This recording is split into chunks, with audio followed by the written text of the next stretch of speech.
Buong suntay, nakakasuka ka. Kita ko si Ann Curtis, ang ganda-ganda pala niya. You know, may desire sa loob ko na nag-init talaga. At na-imagine ko na lang kung anong pwedeng mangyari. Pero siyempre, hanggang imagination na lang yun. Basin mag-init, nagsamot ng imuha og daoban ta na. Type nyo nga sa comments kung ano yung mga nai-imagine yung gawin sa taong to nang marinig nyo yung mga sinabi niyang kababuyan. Congressman ka, halal na opisyal ka to represent the people, your constituents, tapos ganyan ka kababoy. Sorry. No offense to the pigs. I respect animals but never, ever the likes of this thing. Nakakainsulto para sa mga hayop ang ikumpara sila sa mga tulad neto. In fact, wala naman ako doon sa Shangri-La. Ang sinasabi ko lang, At first, sabi mo, nakita mo. Tapos ngayon, that you're facing the backlash, biglang bawi. Palusot ka ngayon. Bakakon kang dako. ano yung immoral doon sa sinabi ko? Seriously? The fact that you don't even know the problem of what you just said is the problem. Bugo kayo. Ang atong ginahisgutan dili man ang tungkol sa imagination being a crime. Hindi natin pinagtatalunan dito kung krimen ba ang imagination. May pa-context pa kayong nalalaman. Context sa imong kigul kagwanga ka. Context is congressman ka. Context is nasa formal na pagdinig ka representing your constituents. Context is respeto sa kapwa-tao, respeto sa kababaihan. Niagi ba akas bilahan sa imong inahanon niyo wa kay respeto sa mga babae? The moment na sinalita mo na yung imagination mong kalibugan mo na yan.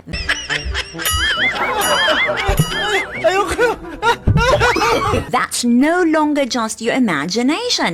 That becomes your speech. And speech, dapat accountable ka dyan sa mga pinagsasabi mo kasi elected official ka. And the fact na kailangan pa tong ipaliwanag sa'yo ay talaga namang nakakabobo. Bobo ka ba? Nai-imagine ko kasi na bobo ka talaga. Analogy. Alright. Analogy to explain na yung imagination ni Sara na gusto niyang pugutan ng ulo ang presidente. Yung imagination na yon is not a crime. Eh di sana nagbigay ka ng analogy na equal naman doon sa sitwasyon ng dinedepensahan mo. Yung imagination ni Sara, driven by galit. Yung imagination sa analogy mo, driven by lust. Libog. Yung analogy mo, kalibugan mo. So ayoko rason-rason ni diha nga na analogy ni mo kay what jud na nakatabang. It only exposes your rotten mind. Gitna ng pamabatikos kay Davao City Mayor Rodrigo Duterte sa kanyang biro tungkol sa rape, umamin ang kanyang anak na si Sarah na siya'y isang rape victim. Alam mo bang aminadong rape victim yang si Sara Duterte na pinagtatanggol mo tapos ingon ana ang imuhang analogy? Gago ka ba? Syempre hindi. Bastos ka lang talaga.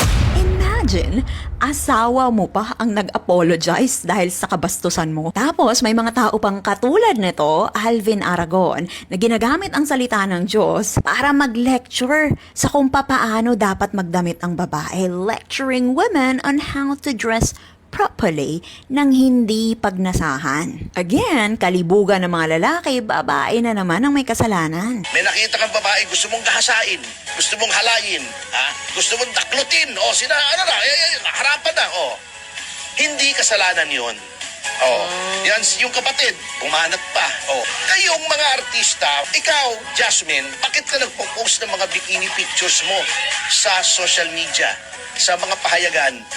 Hindi ba para ikaw yung pagnasahan? Para ikaw ay sumikat? Huwag mong sabihin art yun. Huwag mong sabihin ini-endorse mo yung brand ng bikini.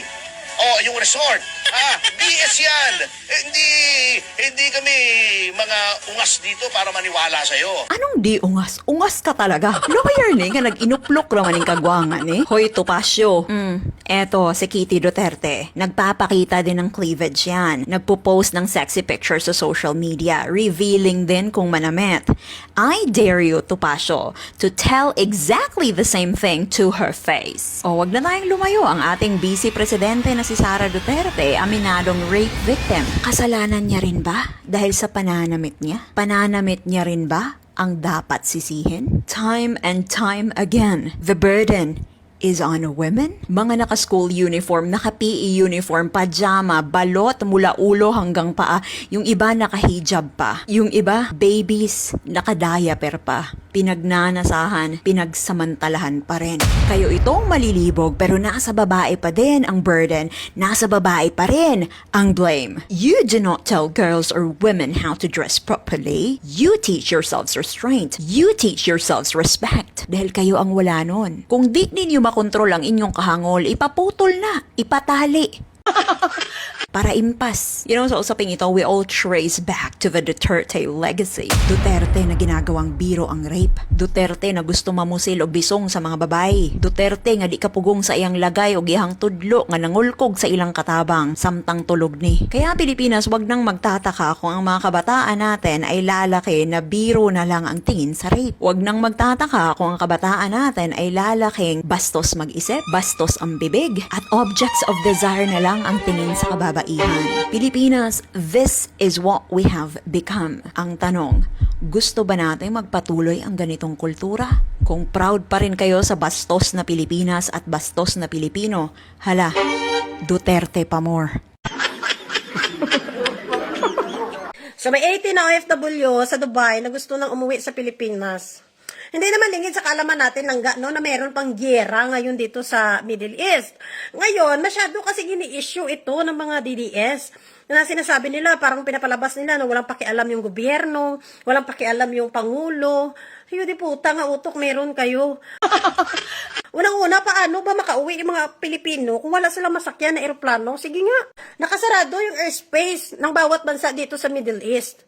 O, anong gusto nyong gawin ng Pangulo natin? Anong gusto nyong gawin ng Pilipinas? Alagyan nila lahat ng missile na lumilipad dyan sa Himpapawid para masundo itong mga OFW? Gagawin bang wakwak muna at aswang manananggal itong mga OFW para makauwi sa Pilipinas? Palanguyin sa dagat? O pasakayin sa walis? O paano? Paano pa uwiin kung walang masakyan na eroplano? Sige nga, mag-isip kayo. Puro kayo sisi, paninira sa gobyerno. Pati yung gera, ginagawa yung issue para masiraan yung gobyerno at ang Pangulo. Ay, nano kayo? Makakauwi naman ng mga Pilipino pag okay na yung sitwasyon dito sa Middle East. Pag open na yung airspace, pag may masakyan na eroplano, ang mga Pilipino na gustong umuwi, makakauwi yan. Hindi yan pipigilan ng gobyerno at ng Pangulo natin, mga tanga. Ngayon, yung magagawa lang muna ng ating gobyerno is mailipat itong mga kababayan natin, na OFW sa mas ligtas na lugar. Yun lang sa muna yung magagawa ng Pangulo natin. O mga tangang DDS, bawasan yung kakanood nyo ng Avatar.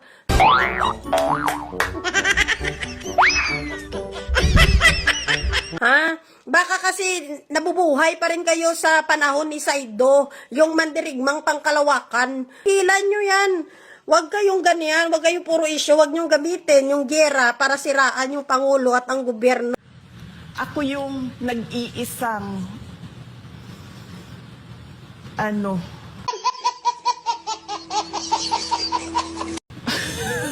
At ikaw din ang nag-iisang Vice President na abnormal at hinayupak at walang kwenta sa history ng Pilipinas. At ikaw din ang nag-iisang Vice President na nagkaroon ng 125 million for 11 days. At ikaw din ang nag-iisang Vice President na nagkaroon ng mga sisterias na tumanggap dyan sa Office of the Vice President. At ikaw din ang nag-iisang Vice President na walang ginawa kundi mag-travel at mag-rally sa ibang bansa at gumawa ng pagsunod at magawa ng kabastusan at kawalang hiyaan sa ibang bansa. At ikaw din ang nag-iisang Vice President, nagkaroon ng maraming confidential funds na hindi kayang ipaliwanag ang kanyang pira sa Office of the Vice President. At ikaw din ang nag-iisang Vice President sa history ng Pilipinas na gusto papatay ang Presidente. At ikaw din ang Vice President na nag-iisa sa history ng Pilipinas na gumawa ng kabastusan at kasinungalingan. At gusto pang maging pabiktim na siya mismo ang gumawa ng kamalian sa kanyang sariling hinayupak. At isa pa, ikaw din ang nag-iisang Vice President na abuang at abnormal at walang kwenta sa history ng Pilipinas. Tandaan mo kung ano ka, isa kang walang kwenta sa history ng bansa at nag-iisa ka sa history ng Pilipinas. Isipin mo to, bago dumating ang mga Duterte sa buhay mo, hindi ba't malinaw naman sa'yo kung ano ang tama at mali? Di ba dati, alam mo namang mali ang pumatay ng tao. Alam mo din na mali ang mambastos ng babae. Mali ang bastusin ng Diyos. Mali ang lumabag sa batas. Mali ang magbanta ng kamatayan sa ibang tao. Mali ang kumampi sa dayuhan laban sa sariling bayan. Alam ko na dati obvious sa'yo yan. Pero ano ang nangyari nung dumating si Duterte sa buhay mo? Unti-unti mong ginajustify sa sarili mo na ang mali pwede maging tama. Biglang pwede nang pumatay ng tao, basta adik. Pwede nang mambastos ng babae, basta ang presidente ang kuha at joke lang yon. Pwede nang tawaging stupid si God. Eto talaga, hindi ko alam paano nyo ginajustify sa sarili nyo. Pero ayun, tama na din sa'yo yan. Pwede nang labagin ng batas dahil hindi naman importante ang mga right to due process, right to privacy, right to travel, at iba pang mga right na yan. Pwede nang mag-death threat, basta kalaban ng pinagbabantaan. Pwede nang ipamigay ang teritoryo ng bansa kasi di naman natin kayang ipaglaban. Pero hindi dyan nagtatapos ang metamorphosis mo. Yung dating mga bagay na mali, ngayon kinahangaan mo na. Ang mga mali, nagiging virtue na para sa'yo. Ang pumapatay, matapang. Ang nambabastos ng babae, macho.